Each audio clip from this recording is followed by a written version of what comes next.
चलिए, good evening सभी को। साध्य पीएससी एकेडमी के हमारे यूट्यूब चैनल में समस्त प्रतिभागियों का स्वागत है। आज के सेशन में हम लोग ब्लड के कॉन्सेप्ट को समझेंगे और साथ ही साथ रक्त परिसंचरण तंत्र को भी समझेंगे और जानेंगे कि ब्लड ग्रुप किस प्रकार की चीज़ें को हमारे डीएनए और हमारे आरएनए से संदर्भित है और साथ ही साथ हम इसके पूरे कॉन्सेप्ट को समझने की कोशिश करेंगे। जितने बच्चे जो नए हैं चैनल को सब्सक्राइब कर देना, अच्छा लगे तो वीडियो को लाइक कर देना, क्योंकि लाइक करने से मोटिवेशन बना रहता है। तो आज का जो टॉपिक है बेटा वो रहेगा आपका ब्लड, ठीक है। और ब्लड के बारे में हम लोग जानेंगे, रुधिर के बारे में, जिसको हम लोग लहू बोलते हैं, खून बोलते हैं, विभिन्न अलग अलग नामों से हम इसको जानते हैं। चलिए इसे कॉन्सेप्ट को समझते हैं। सबसे पहले जो ब्लड बना होता है वो बना होता है स्टेम सेल के। ये कई बार पूछा गया है कि जो ब्लड होता है वो किस सेल से बना होता है, तो स्टेम सेल, ठीक है। ये एक विशेष प्रकार की कोशिका होती है और इसी कोशिका से आपके है ना ब्लड क्या होते हैं, अब बनते हैं। एक्चुअली में जो ब्लड होता है, ये ब्लड जिसको हम लोग रक्त बोल रहे हैं, खून बोल रहे हैं, ये ब्लड जो है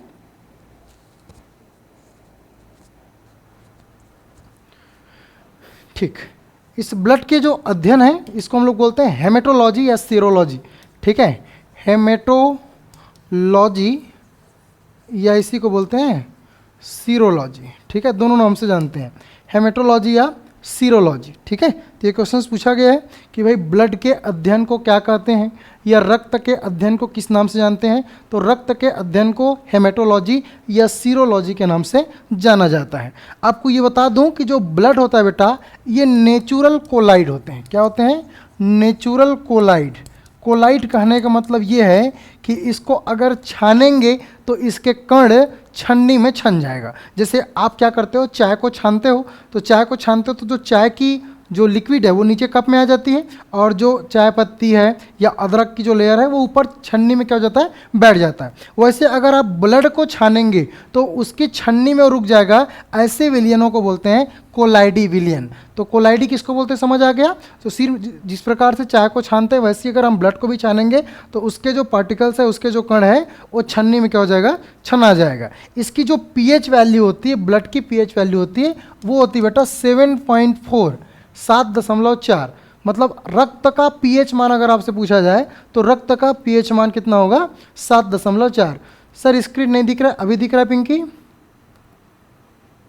ठीक है। चलिए दूसरी बात मैं आपको बता दूं कि अगर 7 से ऊपर अगर पीएच मान है तो उसको हम लोग क्या बोलते हैं, क्षार बोलते हैं, और 7 से कम है तो उसको हम लोग क्या बोलते हैं, अम्ल बोलते हैं। तो ब्लड का जो प्रकृति है, नेचर है, वो कैसा है अगर आपसे पूछा जाएगा तो आप बताना कि क्षारीय प्रकृति का होता है। किस प्रकृति का होता है भाई? क्षारीय प्रकृति का होता है। साथ ही साथ मैं आपको बता दूं कि किसी भी मेल में, किसमें, मेल में, मेल मतलब किसी भी पुरुष में जो ब्लड पाया जाता है बेटा, वो ब्लड कितनी पाई जाती है, 5.5 लीटर। कितने लीटर? 5.5 लीटर, मतलब 5.5 लीटर जो ब्लड होता है वो पुरुषों में पाया जाता है। और महिलाओं में, फीमेल में जो ब्लड पाया जाता है बेटा, वो कितनी पाई जाती है, 5 लीटर पाई जाती है, 5 लीटर पाई जाती है। मतलब आप देख रहे हैं कि मेल में पुरुषों के अपेक्षाकृत आधा लीटर ब्लड कम पाया जाता है, 0.5 लीटर ब्लड क्या हो जाता है, कम पाया जाता है, ठीक है। लेकिन सर ये ब्लड बनता कहाँ है ना? तो ब्लड बनता है बेटा आपकी पूरी शरीर में हड्डी है और हड्डी के बीच जो खोखले भाग होते हैं, उसी जैसे हड्डी है तो हड्डी का जो बीच का जो भाग है ना, खोखला भाग होता है, वहीं होते हैं बोन मैरो, हिंदी में बोलते हैं अस्थि मज्जा। उस बोन मैरो में, उस अस्थि मज्जा में ब्लड का निर्माण होता है। तो पूछा जाता है कि रक्त का निर्माण कहाँ होता है या खून का निर्माण कहाँ होता है, तो खून का निर्माण कहाँ होता है बेटा, तो उस बोन मैरो में होता है। कहाँ होता है? बोन मैरो में। इतनी बातें आपकी क्लियर है क्या? यस और नो? यस। तो आपको टू द पॉइंट 5 चीज़ें याद रखना है। पहला, रक्त जो है एक स्टेम सेल से मिलकर बना होता है, मतलब स्टेम कोशिकाओं से रक्त का निर्माण होता है। दूसरा, रक्त जो बनता है वो कहाँ बनता है, तो ये हड्डी के अंदर जो अस्थि मज्जा है, बोन मैरो है, वहाँ ब्लड का निर्माण होता है।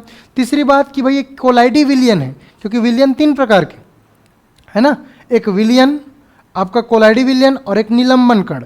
तो इसमें से कौन सा प्रकार का बेटा? कोलाइडी विलियन, ठीक है। चौथी बात, ब्लड के अध्ययन को हेमेटोलॉजी या सीरोलॉजी कहते हैं। और 5वां इंपॉर्टेंट बात याद रखना है, ब्लड का जो पीएच मान होता है वो 7.4 होता है। मतलब इसकी जो प्रकृति होती है वो कैसी होती है, क्षारीय होती है। क्या इतनी बात क्लियर है? यस।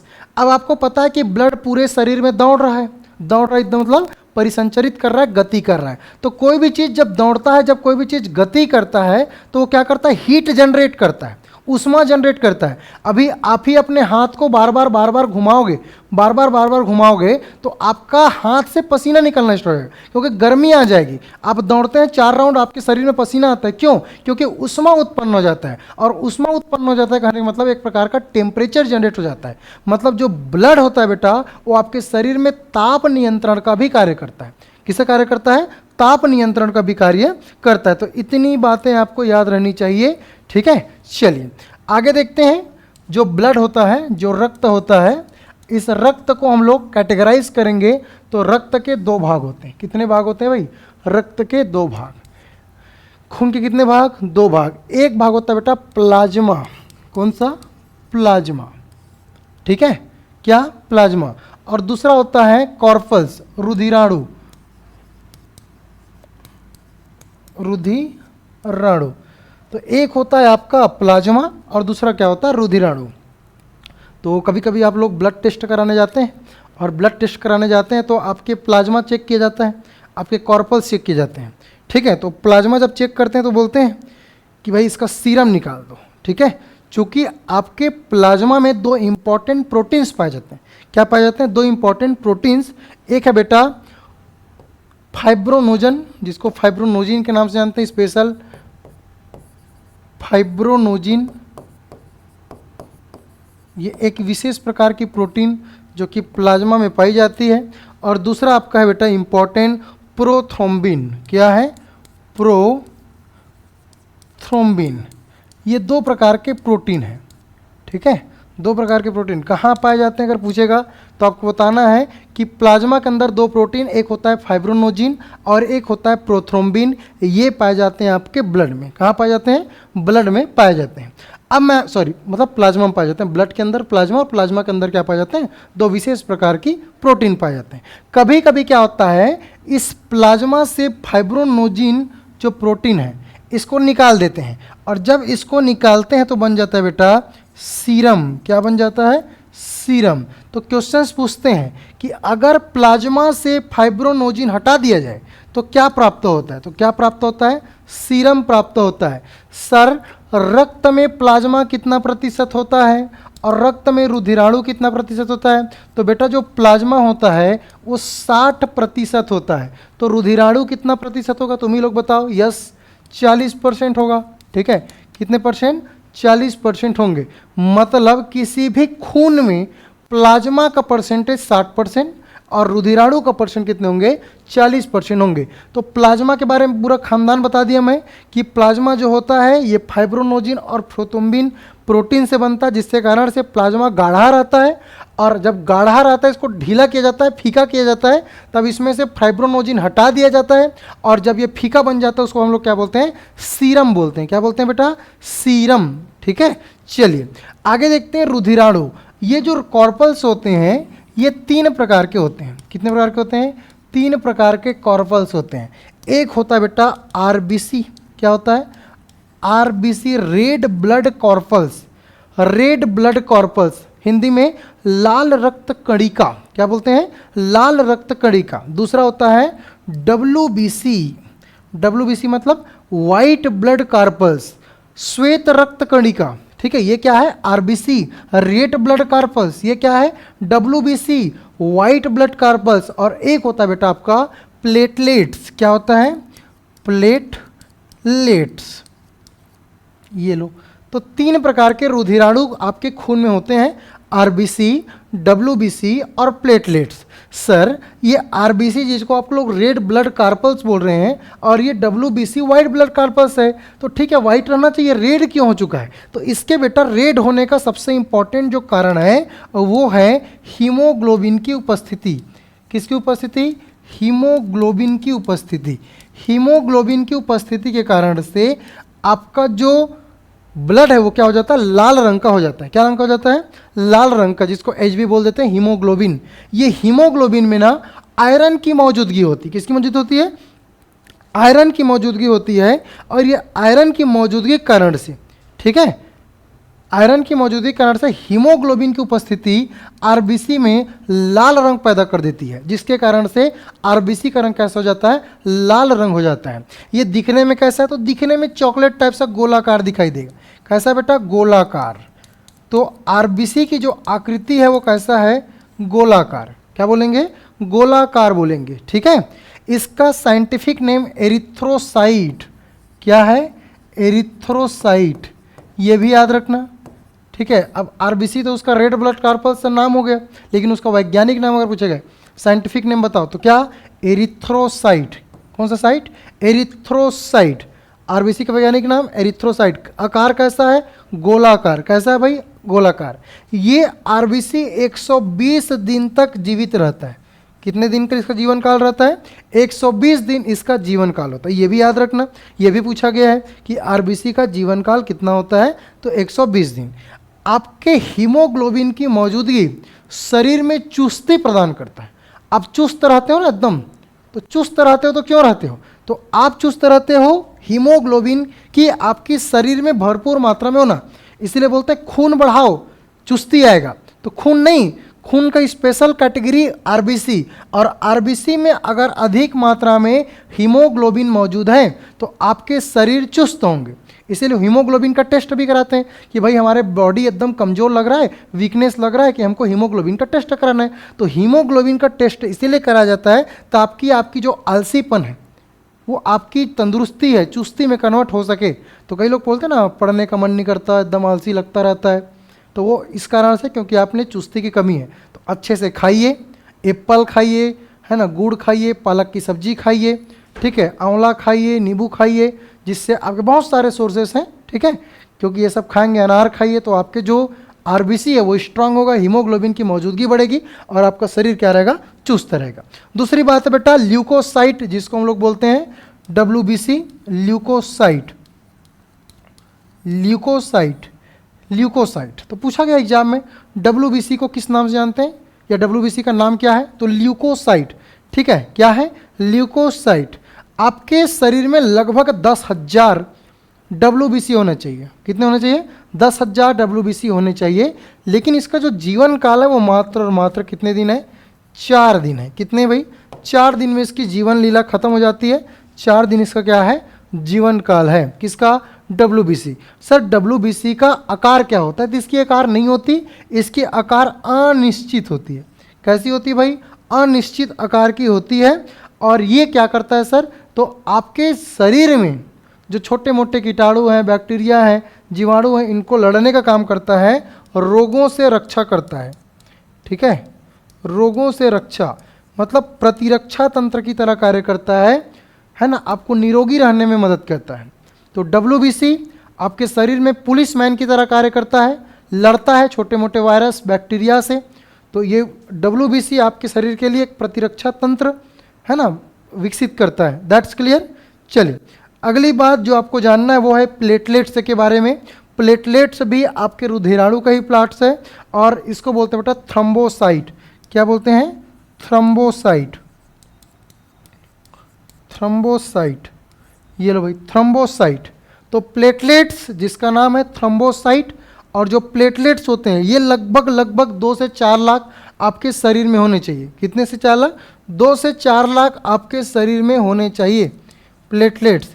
एक स्पेशल कैटेगरी होता है, आपको डेंगू हो जाता है, और डेंगू क्यों होता है, एडिज मच्छर के काटने से।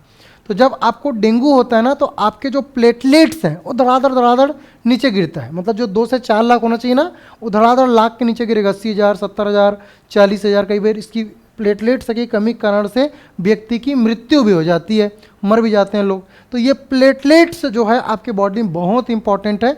अगर आपको तत्काल प्लेटलेट्स बढ़ाना है डेंगू वाले कंडीशन में तो आप बकरी का दूध का सेवन करें, एलोवेरा का सेवन करें, गिलोय का सेवन करें, अच्छे से अच्छे फलों को सेवन करें, और ज़्यादा से ज़्यादा अगर फल खाएंगे, बकरी का दूध का सेवन करेंगे, गिलोय और एलोवेरा का जूस पिएंगे तो आपके बॉडी में जो प्लेटलेट्स हैं इसकी वृद्धि आपको तत्काल देखने को मिलेगी। तो ये हो गया बेटा आपके ब्लड में जितनी चीज़ें हैं उसके बारे में हमने देखा। तो खून जो एक बूंद आप खून देखते हो ना उसमें देखो प्लेटलेट्स भी है, आरबीसी भी है, डब्ल्यूबीसी भी है और प्लाज्मा भी है। तो सब चीज़ मिलकर क्या बना है, आपका ब्लड बना है। ठीक है। तो एक बूंद ब्लड में आपके 60% प्लाज्मा है और 40% क्या है, रुधिराणु है, जैसे कि आप डायग्राम में देख पा रहे हैं। क्या इतनी बातें क्लियर है? यस, तो आगे बढ़ें। चलिए एक बार बताएंगे भाई जितने बच्चे ऑनलाइन जुड़े हुए हैं, क्या इतनी बातें क्लियर हैं? तो हम आगे बढ़ते हैं फिर। ठीक, चलिए आगे बढ़ते हैं।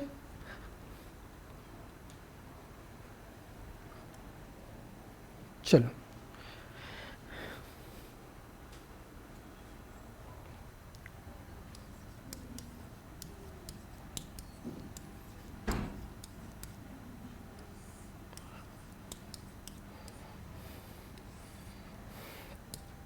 परिसंचरण तंत्र।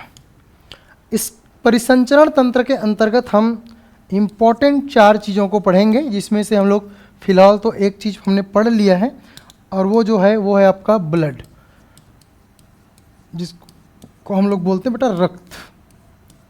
क्या बोलते हैं? रक्त। दूसरा है आपका हृदय, है ना, हार्ट। तीसरा आपका सीरा, विंस और आर्टरी, धमनी। ठीक है, तो विंस और आर्टरी के बारे में भी पढ़ेंगे, सीरा और धमनी के बारे में, साथ ही साथ हम जानेंगे हृदय के बारे में।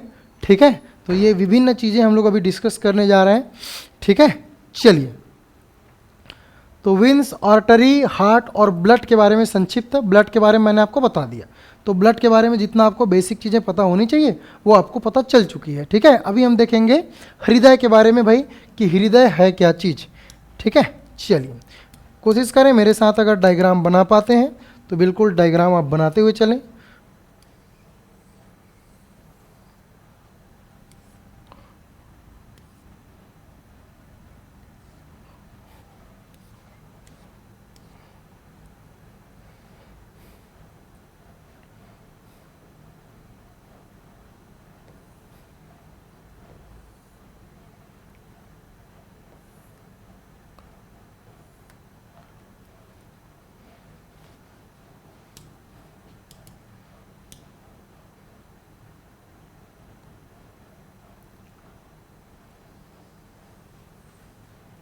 चलिए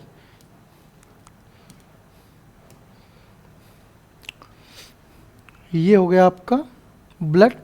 इसको थोड़ा सा ध्यान से आपको यहाँ पे आपको समझा देता हूँ। ये बेटा आपका हृदय है, हर एक जगह आपको हृदय देखने को मिलेगी। जैसे कि मछली में 2 पार्ट्स होंगे, चेम्बर जिसको बोलते हैं। ठीक है, उभयचर में 3 चेम्बर होंगे और स्तनधारी में आपको 4 चेम्बर देखने को मिलता है। ठीक है, अगर मैं इस चेम्बर की बात करूं तो यहाँ पे आप देखेंगे एक ऊपरी भाग और एक निचली भाग। ठीक है, ध्यानपूर्वक इसको समझ लीजिए, उसके बाद डायग्राम आप बनाएंगे। ये ऊपरी भाग है और ये निचले भाग है। ऊपरी भाग का नाम है बेटा आलिंद। क्या नाम है? आलिंद। और निचले भाग का नाम है नीलय। क्या नाम है? नीलय। तो आपको इतनी बातें क्लियर होना चाहिए कि ऊपरी भाग का नाम आलिंद है और निचले भाग का क्या नाम है? नीलय है।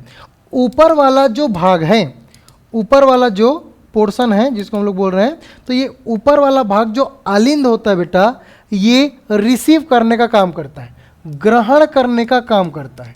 क्या करता है? रिसीव करने का, मतलब जो भी होगी उसको ग्रहण करने का काम कौन करेगा? ये आलिंद वाला पोर्शन करेगा। ठीक है, कौन करेगा? आलिंद वाला पोर्शन करेगा, जिसको हम लोग बोलते हैं अंग्रेजी में एट्रियम। क्या बोलते हैं बेटा? एट्रियम। ठीक है, ये एट्रियम करता है। दूसरा नीलय, ये नीलय क्या करता है? ये नीलय पंप करने का काम करता है। क्या करता है? पंप करने का काम करता है। पंप मतलब ये मजबूती, बहुत मजबूत होता है और ये पंप करने का काम करता है। ठीक है, क्या करने का काम करता है? पंप करने का काम करता है। इसको बोलता है वेंट्रिकल। क्या बोलते हैं? वेंट्रिकल। तो एट्रियम ग्रहण करने का काम करेगा और वेंट्रिकल पंप करने का काम करेगा, और ये बहुत मजबूत होता है अपेक्षाकृत आलिंद की। ठीक है, इसी को हम लोग यहाँ पे समझें कि अगर मैं मछली की बात करूँ तो मछली में आपको 2 चेम्बर दिखाई देगा, एक ऊपरी आलिंद, एक नीलय। अगर मैं उभयचर की बात करूँ तो उभयचर में आपको 3 चेम्बर दिखाई देगा, एक आलिंद और 2 नीलय। और अगर मैं स्तनधारियों में बोलूँ तो स्तनधारियों में 4 चेम्बर दिखाई देगा। एक दिखाई देगा बेटा आपको राइट एट्रियम, लेफ्ट एट्रियम, और एक राइट वेंट्रिकल और एक लेफ्ट वेंट्रिकल, मतलब एक आपको दिखाई देगा दायां आलिंद, बायां आलिंद, दायां निलय और बायां निलय। इस प्रकार से आपको 4 चेंबर दिखाई देंगे। कितने चेंबर दिखाई देंगे? 4 चेंबर दिखाई देंगे। ये एक लेफ्ट साइड हमने ले लिया और इसको ले लिया राइट साइड, ठीक है, ये ले लिया राइट साइड। तो एक हो गया लेफ्ट साइड और एक हो गया राइट साइड। ऊपर वाला पोर्शन को मैंने क्या बोला? आलिंद। क्या बोला भाई? आलिंद, एट्रियम, ठीक है। और नीचे वाला भाग को क्या बोला? नीलय। क्या बोला? नीलय, ठीक है। तो यहाँ पे इसको हम लोग किस नाम से जानेंगे? ठीक है, किस नाम से जानेंगे? तो यहाँ पे हम बोलेंगे, ठीक है, बायां आलिंद, बायां आलिंद, दायां आलिंद, बायां आलिंद, दायां आलिंद, दायां निलय, बायां निलय, दायां निलय, दायां आलिंद और बायां निलय। तो इतनी बात आपको क्लियर होनी चाहिए कि 4 चीज़ें आपको दिखाई दे रही है। एक दिखाई दे रहा है लेफ्ट एट्रियम, राइट एट्रियम, हो गया राइट वेंट्रिकल और लेफ्ट वेंट्रिकल, ठीक है। तो ये 4 चीज़ें आपको पता होना चाहिए कि लेफ्ट एट्रियम, राइट एट्रियम और लेफ्ट वेंट्रिकल, राइट एट्रियम।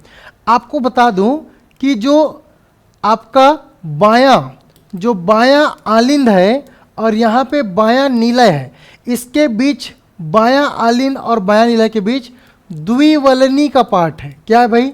द्विवलनी का पार्ट। ये क्या होता है सर? इसको बताऊंगा। और यहाँ पे दायां आलिंद और आपके दायां राइट एट्रियम और राइट वेंट्रिकल, जिसको हम लोग बोलते हैं क्या? दायां आलिंद और दायां निलय के बीच त्रिवलनी का पार्ट है। कौन सा है भाई? त्रिवलनी का पार्ट है, ठीक है। तो राइट एट्रियम और राइट वेंट्रिकल के बीच ट्राइकस्पिड वॉल्व, क्या है? ट्राइकस्पिड वॉल्व है। और लेफ्ट एट्रियम और लेफ्ट वेंट्रिकल के बीच बाइकस्पिड वॉल्व है। क्या है भाई? बाइकस्पिड वॉल्व है। चलिए इसको और समझते हैं किस प्रकार से चीज़ें कार्य करती है। इससे पहले आपको मैं समझा दूं भाई कि सीरा और धमनी क्या होता है, ठीक है। एक्चुअली सीरा और धमनी ला पाइप होता है। ये पाइप क्या करता है? पाइप जो होता है बेटा वो पूरे शरीर में खून को प्रवाह कराता है। और जब आपके शरीर में कार्बन डाइऑक्साइड युक्त ब्लड का प्रवाह जिस नली से होता है, जिस पाइप से होता है, उसको आप बोलेंगे सीरा। क्या बोलेंगे? सीरा। तो हमने सीरा की परिभाषा क्या बोली कि अगर जिस ब्लड में कार्बन डाइऑक्साइड युक्त ब्लड हो, उस नली को हम बोलेंगे सीरा। और धमनी किसको बोलेंगे? ऐसा नली जहाँ पे ऑक्सीजन युक्त ब्लड का प्रवाह हो, उसको हम लोग बोलेंगे धमनी। तो ये सीरा और धमनी क्या है? दोनों बातें क्लियर है क्या? बस ये 2 बात बता दो, फिर आगे का तो आगे देखेंगे। क्या ये दोनों बातें क्लियर है क्या? एक ऐसा पाइप जिसमें ऑक्सीजन युक्त ब्लड जा रहा है, उसको धमनी बोलेंगे। एक ऐसा पाइप जिसमें कार्बन डाइऑक्साइड युक्त जा रहा है, उसको हम लोग सीरा बोलेंगे। क्या ये दोनों बातें क्लियर हैं? तो फिर हम लोग आगे बढ़ें। बस ये दोनों बातें क्लियर होनी चाहिए, ठीक है, कि सीरा किसको बोलेंगे और धमनी किसको बोलेंगे।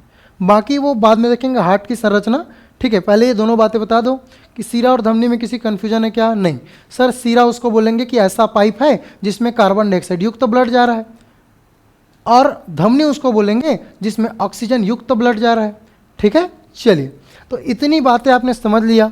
एक होता है बेटा आपका फुफ्फुस सीरा और फुफ्फुस धमनी, ठीक है, पल्मोनरी सीरा और पल्मोनरी धमनी जिसको बोलते हैं। ये फुफ्फुस सीरा ना जस्ट अपोजिट कार्य करता है। अपोजिट मतलब उसमें कार्बन डाइऑक्साइड युक्त ब्लड नहीं जाता, उसमें ऑक्सीजन युक्त ब्लड जाता है। याद रखना मैं जो बोल रहा हूँ, ठीक है। जो पल्मोनरी जिसको हम लोग बोल रहे हैं फुफ्फुस सीरा, ये फुफ्फुस सीरा सीरा का अपोजिट है। सीरा का अपोजिट मतलब इसमें ऑक्सीजन युक्त ब्लड जा रहा है, जबकि फुफ्फुस धमनी में कार्बन डाइऑक्साइड युक्त ब्लड जा रहा है। तो दोनों अलग अलग चीज़ें हैं, ठीक है। फुफ्फुस सीरा में ऑक्सीजन युक्त ब्लड जाएगा और फुफ्फुस धमनी में कार्बन डाइऑक्साइड युक्त ब्लड जाएगा, ठीक है। तो दोनों अपोजिट, इतनी बातें आपको याद रखनी है, ठीक है। चलिए आगे देखते हैं, आगे समझते हैं कैसे ये आपके ब्लड का परिसंचरण करता है, कैसे आपके ब्लड में आगे बढ़ता है। एक्चुअली इसमें जो आप हृदय की संरचना देख पा रहे हैं, इस हृदय की संरचना में आपको ये पता होना चाहिए कि जो मानव शरीर है, इस मानव शरीर में हृदय के 4 चेंबर हैं। कितने चेंबर? 4 चेंबर, 4 भाग बोल लो। एक भाग ये वाला हो गया, दूसरा भाग ये वाला हो गया, तीसरा भाग ये वाला हो गया और चौथा भाग ये वाला हो गया। जो आपको ऊपर दिखाई दे रहा है इस साइड, लेफ्ट साइड दिखाई दे रहा है, ये है बायां आलिंद। क्या है बेटा? बायां आलिंद। तो ये वाला क्या हो जाएगा? दायां आलिंद, क्योंकि ऊपर वाला को तो आलिंद बोलते हैं ना, जो रिसीव करने का काम करता है। नीचे वाले क्या बोलते हैं? नीलय। ठीक है, तो ये हो गया बायां आलिंद और ये हो गया दायां आलिंद। ये कहलाता है बायां नीलय और ये कहलाता है दायां नीलय। ये 4 चेंबर होते हैं। कितने चेंबर होते हैं? 4 चेंबर होते हैं। अब ध्यान से सुनो, एक्चुअली जो आपके शरीर से, अब पूरे शरीर में ब्लड घूम रहा है, तो पूरे शरीर में जब ब्लड घूम रहा है तो ब्लड कैसा हो चुका है? अशुद्ध हो चुका है। तो अशुद्ध जो है महाशिरा से, कहाँ से? महाशिरा से। जो अशुद्ध ब्लड है वो महाशिरा से, यहाँ पे ये लगी हुई महाशिरा, इस महाशिरा से शरीर से कहाँ जाता है? ये जाता है राइट एट्रियम में। कहाँ जाता है? राइट एट्रियम में। बस समझते रहो, ठीक है? राइट एट्रियम में जाता है। इस राइट एट्रियम और राइट वेंट्रिकल के बीच ट्राइकस्पिड वाल होता है। क्या होता है? त्रिवलनी कपाट।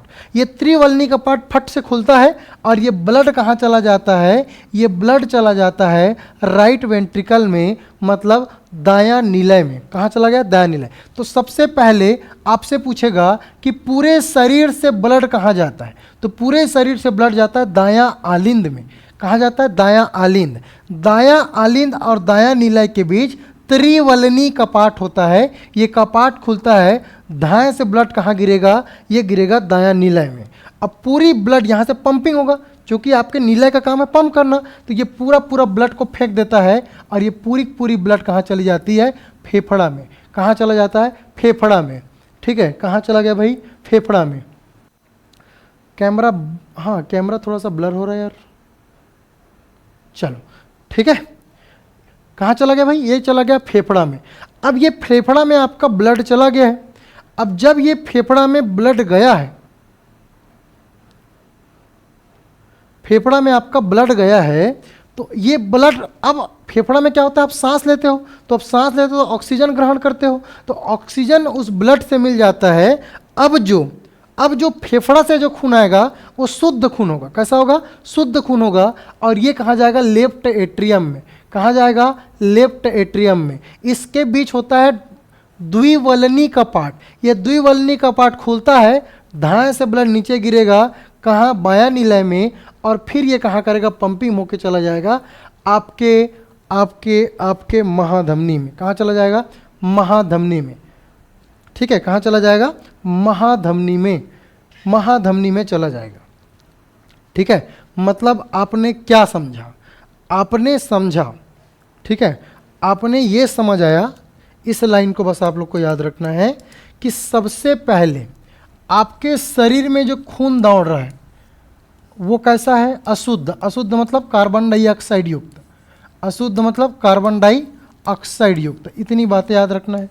तो शरीर से जो खून है वो महाशिरा से होते हुए आपके दायां आलिंद में जाता है। कहाँ जाता है बेटा? दायां आलिंद में। दायां आलिंद और दायां नीलय के बीच त्रिवलनी कपाट, ट्राइकस्पिड वाल्व होता है। किसके बीच? दायां आलिंद और दायां नीलय के बीच। अब खून नीचे में जाता है और ये फिर पंप होके कहाँ पहुँच गया? ये पंप होके पहुँच गया लंग्स में। कहाँ पहुँच गया? फेफड़ा में। ठीक है, याद रखना इतनी बातें। फेफड़ा में चला गया। ठीक है, फेफड़ा में चला गया। अब सोचो, जो फेफड़ा से खून आएगा, उस फेफड़ा में तो भाई अब ऑक्सीजन पहुंच गया है, क्योंकि आप सांस लेते हो तो फेफड़ा में ही जाता है। तो फेफड़ा में अब ऑक्सीजन से मिला है, अब ये शुद्ध वाला खून हो गया। कैसा खून हो गया? शुद्ध खून हो गया। अब ये कहाँ जाएगा? तो ये शुद्ध खून जाएगा आपके कहाँ? तो ये जाता है बेटा आपके दायां आलिंद, नहीं बायां आलिंद। ठीक है, कहाँ जाएगा? बायां आलिंद। बायां आलिंद में। ठीक है, कहाँ चला गया? बायां आलिंद। बायां आलिंद में चला गया। बायां आलिंद और बायां नीलय के बीच होता है बाइकस्पिड वाल्व। क्या होता है? Bicuspid valve. तो बायां आलिंद और बायां नीलय के बीच बाइकस्पिड वाल्व होता है और ये पहुंचता है महाधमनी में। कहाँ पहुंचता है? महाधमनी में।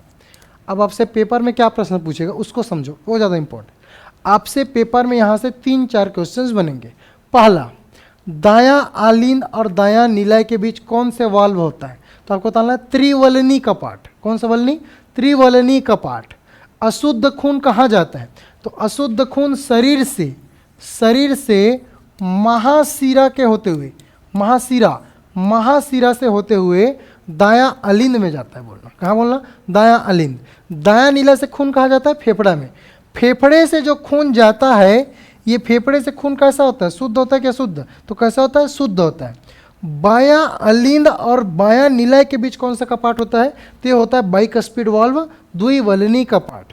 कैसा होता है? द्विवलनी कपाट। ठीक है, तो इतनी बातें आपको याद रखनी है। ठीक है, इतनी बातें आपको याद रखनी है।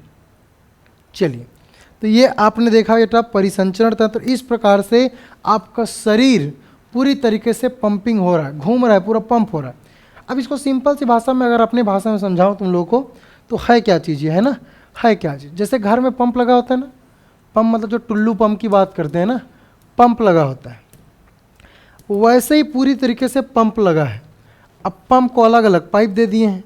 ठीक है, पंप को अलग अलग पाइप दे दिए हैं। अब अगर हम क्या करते हैं, घर में अगर सिंटेक्स लगा है तो उसको डायरेक्शन देने के लिए वाल्व लगाते हैं। क्या लगाते हैं? वाल्व। वैसे ही 2 ठो वाल्व लगा है, एक लगा है बाइकस्पिड वाल्व, एक लगा है ट्राइकस्पिड वाल्व। त्रिवलनी कपाट और द्विवलनी कपाट। वो क्या करता है? वाल्व जो है पानी को डायरेक्शन देता है। क्या करता है? पानी को डायरेक्शन देता है। जैसे कि घर में लगा होता है पंप, वो डायरेक्शन देने काम करता है। अब ये पंप क्या करता है? आपके शरीर में जहाँ जिस खेत में जिस बाड़ी में पानी को फैलाना होता है उस तक यहाँ पे पानी फैला दिया जाता है। अब आपके शरीर में पंप तो लगा नहीं सकते, तो शरीर में क्या लगा दिया बेटा? हृदय। क्या लगा दिया? हृदय। वो हार्ट क्या करता है? हर एक जगह पे ब्लड को पहुँचाने का कार्य करता है।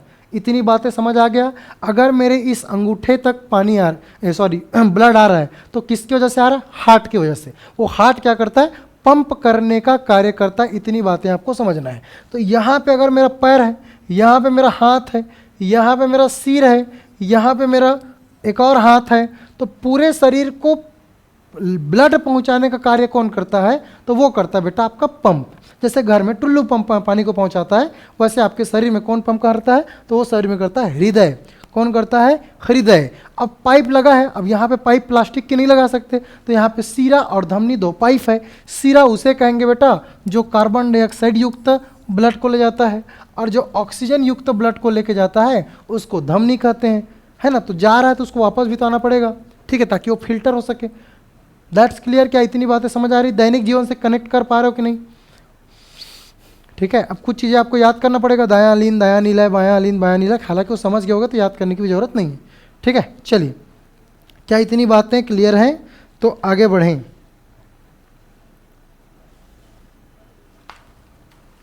चलिए,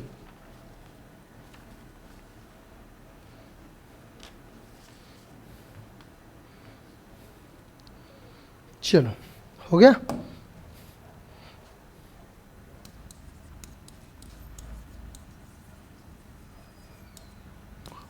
ब्लड ग्रुप।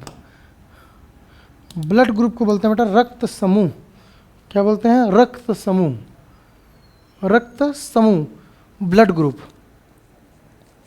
ठीक है, आपको बता दूं जो ब्लड होता है, ये ब्लड 2 चीज़ों से मिलके बना होता है।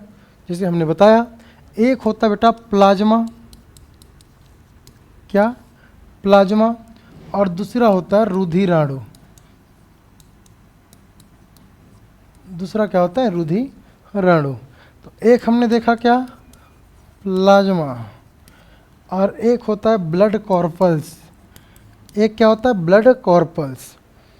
ठीक है, ब्लड ग्रुप और ब्लड कॉर्पल्स। तो ब्लड ग्रुप यहाँ पे प्लाज्मा है और एक क्या है? रुधिराणु। ठीक है, ब्लड क्लास। बस मैंने आपको बताया कि इन दोनों से मिलके आपके खून बनते हैं। अभी मैं आपको ब्लड ग्रुप समझा रहा हूँ, रक्त समूह। किसी का ब्लड ग्रुप ए होगा, किसी का बी होगा, किसी का ए बी होगा, और किसी का ब्लड ग्रुप 0 या ओ होगा। तो कैसे होता है उसको सीखेंगे। तुम लोग भी पूरा डॉक्टर बन जाओगे। छोटा मोटा झोला छाप डॉक्टर तो आज की क्लास में बन ही जाओगे। इधर देखो, ठीक है। आप प्लाज्मा जो होता है, ये प्लाज्मा जो होता है ना बेटा, ये प्लाज्मा में मौजूद होता है एंटीबॉडी। क्या होता है? एंटीबॉडी। ये लो याद रखना भाई, एंटीबॉडी। प्लाज्मा में क्या पाया जाता है? एंटीबॉडी। हिंदी में भी लिख देता हूँ, एंटीबॉडी। क्या पाई जाती है? एंटीबॉडी। तो पूछा जाता है प्लाज्मा में एंटीबॉडी, यस, तो प्लाज्मा में एंटीबॉडी पाई जाती है। कौन कौन से एंटीबॉडी? एक एंटीबॉडी ए और एक एंटीबॉडी बी। स्मॉल में लिखा हूँ, ध्यान देना, स्मॉल लेटर ए और बी। तो ये प्लाज्मा में बेटा दो प्रकार के एंटीबॉडी पाए जाते हैं, एक एंटीबॉडी ए और एक एंटीबॉडी दो। इसी प्रकार जो रुधिराणु होता है, जिसको मैंने आपको बता दिया है रुधिराणु क्या होता है, इसमें पाया जाता है एंटीजन। क्या पाया जाता है? एंटीजन। एंटीजन, ये लो भाई, एंटीजन। क्या पाया जाता है? एंटीजन। और ये एंटीजन को हम लोग बेटा दो प्रकार से रिप्रेजेंट करते हैं, एक रिप्रेजेंट करते हैं कैपिटल ए और एक रिप्रेजेंट करते हैं कैपिटल बी। तो अगर मैं आपसे पूछूं कि आपके शरीर में एंटीबॉडी की संख्या कितनी है, तो आपका कमेंट क्या रहेगा? और एंटीजन की संख्या कितनी है, तो आपका कमेंट क्या रहेगा? कमेंट सेक्शन में डालिए। तो जी सर, आपने बताया कि एंटीबॉडी दो प्रकार की होती है, ए और बी, और एंटीजन भी दो प्रकार का होता है, ब्लड ए और एंटीजन बी। यही जो एंटीजन होता है बेटा, ये आपके अंदर ब्लड ग्रुप को डिसाइड करता है। मतलब अगर मेरा ब्लड ग्रुप ए है, तो मैं कैसे जाना मेरा ब्लड ग्रुप ए है? तो वो पता चलता है एंटीजन से। किससे पता चलता है? एंटीजन से। आपका ब्लड ग्रुप बी है, तो कैसे पता चला? एंटीजन से। किसी का ब्लड ग्रुप ए और बी है, तो कैसे पता चला? एंटीजन ए और बी से।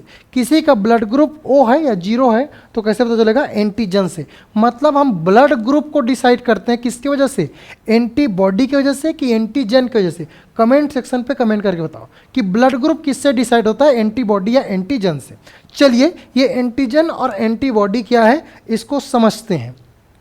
ठीक है, एंटीजन और एंटीबॉडी क्या है इसको थोड़ा सा समझने का प्रयास करते हैं।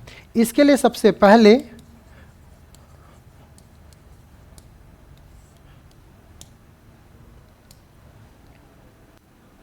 वेरी गुड पिंकी, एंटीजन से, ठीक है ना, एंटीजन से ब्लड ग्रुप डिसाइड होता है। चलिए, अगर किसी का ब्लड ग्रुप ए है, क्या है भाई? किसी का ब्लड ग्रुप ए है, तो अगर किसी का ब्लड ग्रुप ए है, तो अगर आप किसी का खून निकालेंगे और एक बूंद खून निकाल के स्लाइड में डालेंगे, तो अगर आप ध्यान से देखेंगे तो आपको क्या दिखाई देगा? जिससे डॉक्टर लोग बता देते हैं ना कि इसका ब्लड ग्रुप ए है, इसका ब्लड ग्रुप बी है, इसका ब्लड ग्रुप ए बी है, इसका ब्लड ग्रुप निगेटिव है, ये सब आज पता कर लेंगे। तो अगर आपने किसी का खून निकाल लिया और खून निकालने के बाद क्या?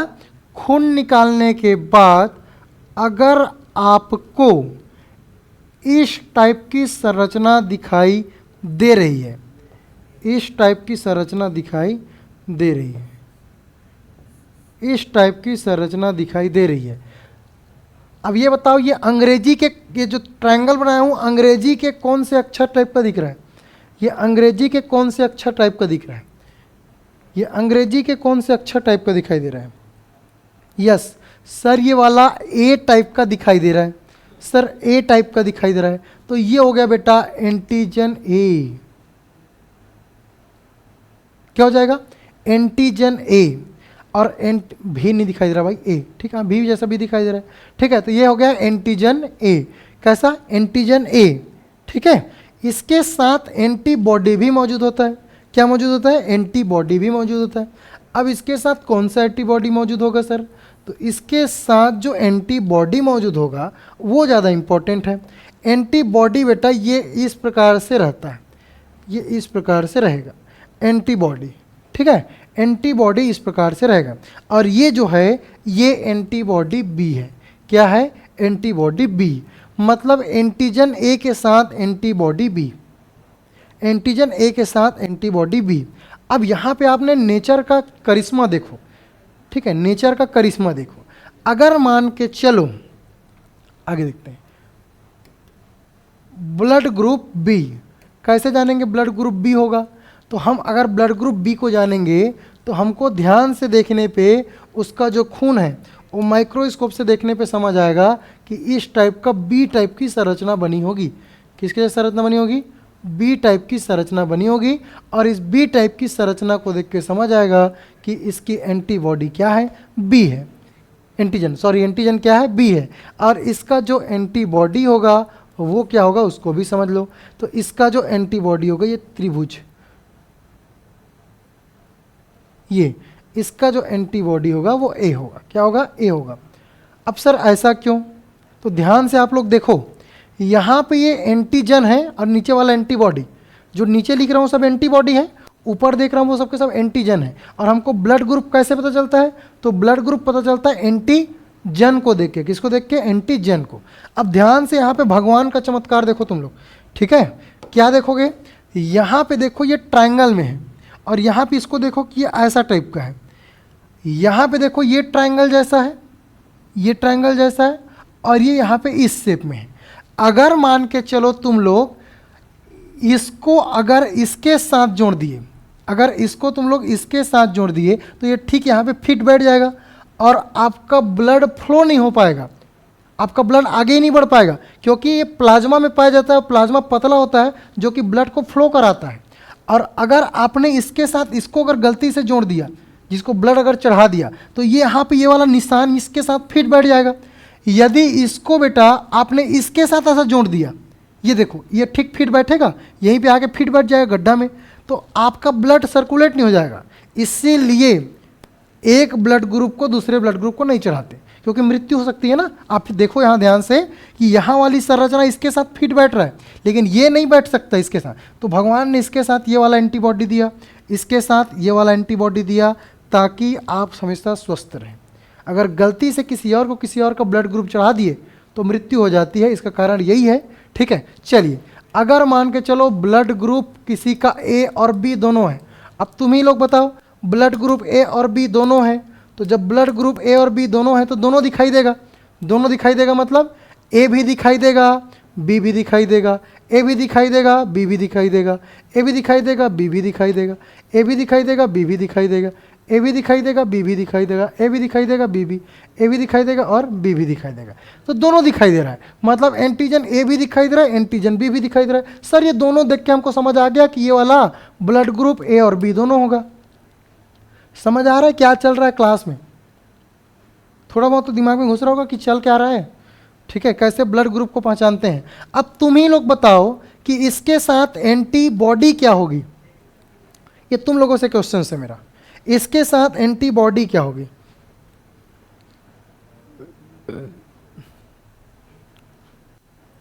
जल्दी जल्दी, ठीक है? फटाक से कमेंट करो, इसके साथ एंटीबॉडी कौन सी होगी? तो बेटा एंटीबॉडी तो दो ही प्रकार के हैं। कितने प्रकार के एंटीबॉडी? दो प्रकार के एंटीबॉडी सर। आपने बताया एक ठो एंटीबॉडी बी ये वाला, और एक ठो एंटीबॉडी ए ये वाला। अब मान के चलो इसके अंदर कोई भी अगर एक एंटीबॉडी होगा तो ये जाके उसमें फिट बैठ जाएगा, या तो ये वाला फिट बैठ जाएगा या तो ये वाला फिट बैठ जाएगा, और उस व्यक्ति का राम नाम सत्य हो जाएगा। तो इसके लिए भगवान ने बोला कि नहीं भैया, तुम्हारे अंदर कोई भी एंटीबॉडी नहीं होगी, तुम्हारे अंदर कोई भी एंटीबॉडी नहीं होगी। तो ब्लड ग्रुप ए बी वाले का कोई भी एंटीबॉडी नहीं होता, केवल और केवल क्या होता है उसके पास? एंटीजन होता है।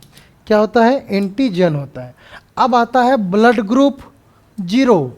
ब्लड ग्रुप जीरो बोल सकते हैं, जिसको हम लोग ब्लड ग्रुप ओ के नाम से जानते हैं।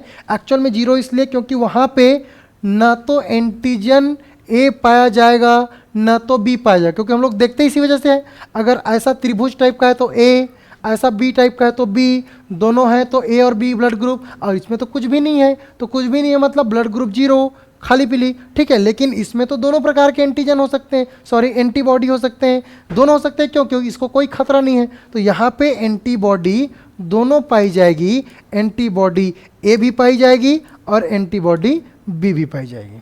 That's clear? क्या थोड़ा बहुत भी दिमाग में घुसा है? ये बहुत ही नेचुरल टॉपिक है।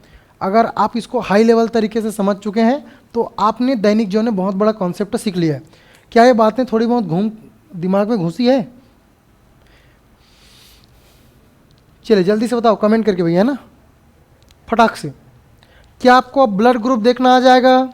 किसी का खून निकाल लिए, प्लेट में डाले, माइक्रोस्कोप से देख रहे हो, अगर ए वाला साइन दिखाई दे रहा है तो ए वाला साइन दिखाई देगा, ए वाला साइन दिखाई देगा तो कौन सा हो जाएगा, ब्लड ग्रुप ए। अगर बी वाला साइन दिखाई देगा, बी वाला साइन दिखाई देगा तो ब्लड ग्रुप बी, ठीक है, ब्लड ग्रुप बी। अगर दोनों दिखाई दे रहा है तो ब्लड ग्रुप ए और बी दोनों होगा ए बी। अगर कुछ नहीं खाली पीली तो ब्लड ग्रुप क्या, ओ। क्या इतनी बातें समझ में आ चुकी है? यस, ठीक है। चलिए, तो तुम ही लोग बताओ किसमें एंटीजन पाया जाता है और किसमें एंटीबॉडी नहीं पाई जाती। तो पहला क्वेश्चन, किसमें एंटीबॉडी नहीं पाई जाती, किसमें एंटीबॉडी नहीं पाई जाती, कमेंट करके आंसर दो सबके सब। किसमें एंटीबॉडी नहीं पाई जाती, किसमें एंटीबॉडी नहीं पाई जाती?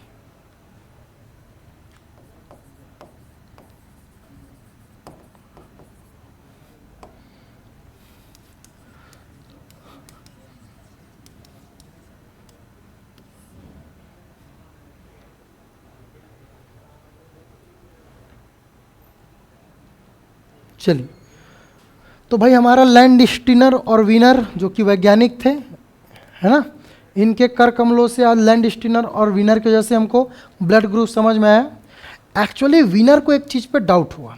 वीनर ने एक रिहिसियस नाम का बंदर देखा। क्या वाला? किस नाम का देखा? रिहिसियस नाम का बंदर देखा। और रिहिसियस नाम का जो बंदर है, इसके अंदर एक अलग चीज़ उनको दिखाई दिया। क्या अलग चीज़ दिखाई दिया सर?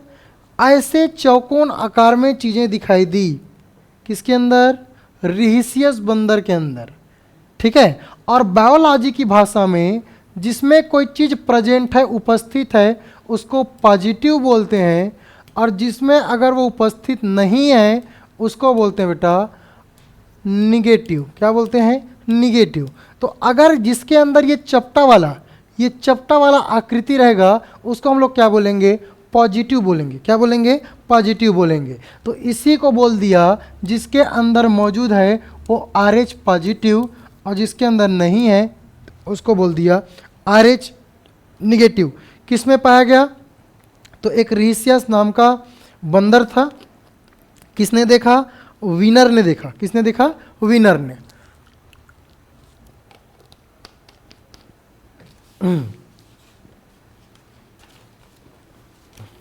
ठीक है, वीनर ने। ठीक है, तो आपको समझ आ गया ब्लड ग्रुप पॉजिटिव और निगेटिव कब होता है। तो जिसके में ऐसा चपटा वाला होगा तो पॉजिटिव, और जिसके में नहीं होगा मतलब ये वाला नहीं होगा, ये वाला चपटा वाला, तो उसको हम लोग क्या बोल देंगे? निगेटिव बोल देंगे। ठीक है, चलिए अब आपसे जो मैक्सिमम प्रश्न पूछे जाते हैं, ऐसा कौन सा ब्लड ग्रुप है जो सबको दे देता है? डोनर। ठीक है, डोनर। तो तुम ही लोग बताओ कौन सबको दे देगा? चलो यहाँ से बताओ कौन सबको दे देगा जिससे खतरा नहीं रहेगा।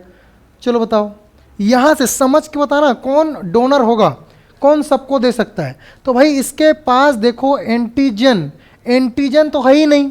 किसके पास नहीं है? ब्लड ग्रुप ओ के पास कोई एंटीजन है ही नहीं। तो अगर मैं इसको किसी को भी दे दूं, चाहे ए बी को दे दूं, चाहे बी को दे दूं, चाहे ए को दे दूं, इस बेचारे को देने वाला कोई किसी को भी दे दूं ना, कोई खतरा नहीं होगा। लेकिन इसको कोई नहीं दे सकता। लेकिन ये ब्लड ग्रुप ओ वाला ना सबको दे सकता है, क्योंकि इसके अंदर एंटीजन मौजूद ही नहीं है। तो ब्लड ग्रुप जो ओ होता है, ये ब्लड ग्रुप ओ होता है, ये सबको दे देता है। स्पेशली निगेटिव वाला क्यों? क्योंकि उसके अंदर ये भी नहीं है, ये भी नहीं है, चपटा वाला ये भी नहीं है। तो ये क्या करता है? सबको दे सकता है। तो पूछा जाएगा ओ निगेटिव। क्या बोलना बेटा? ओ निगेटिव, जो कि सबको दे सकता है, इसलिए इसको बोलते हैं यूनिवर्सल डोनर। क्या बोलते हैं? Universal donor. ठीक है, हिंदी में बोलते हैं सार्वत्रिक दाता, रक्त समूह। तो कौन है? O negative. ठीक है, अगर बोलेगा ग्राही, एक्सेप्टर कौन है? ठीक है, एक्सेप्टर कौन है? एक्सेप्ट कौन कर लेता है? तो मैंने आपको बताया ए बी पॉजिटिव। क्या बेटा? A B positive. A B जो पॉजिटिव है, ये सबका क्या कर सकता है? रिसीव कर सकता है। ठीक है, रिसीव। ठीक है, रिसीव कर सकता है, ग्रहण कर सकता है। कौन सा है? A B positive. तो ए बी जो पॉजिटिव है ये ग्राही है और देने वाला कौन सा है, ओ वाला है। देने वाला कौन सा है, ओ वाला है। देने वाला कौन सा है भाई, ओ वाला देने वाला है। मतलब जिसका ब्लड ग्रुप ओ होगा उसके अंदर कोई एंटीजन की मौजूदगी नहीं होगी, और अगर कोई एंटीजन मौजूद नहीं है तो सबको दे सकता है, लेकिन ले नहीं सकता है ना, बस दे सकता है। तो ओ निगेटिव सबको दे सकता है, ओ निगेटिव क्या कर सकता है, सबको दे सकता है, इसलिए इसको बोलते हैं यूनिवर्सल डोनर। और ए बी पॉजिटिव सबसे ले सकता है, ए बी पॉजिटिव क्या कर सकता है, सबसे ले सकता है, इसलिए इसको बोलते हैं बेटा आपका यूनिवर्सल रिसीवर, सार्वत्रिक ग्राही। तो ये क्लास आपको कैसा लगा, बिल्कुल कमेंट सेक्शन में बताइए। कुछ नया सीखने को मिला होगा तो उसके लिए सबको पुनः एक बार बधाई।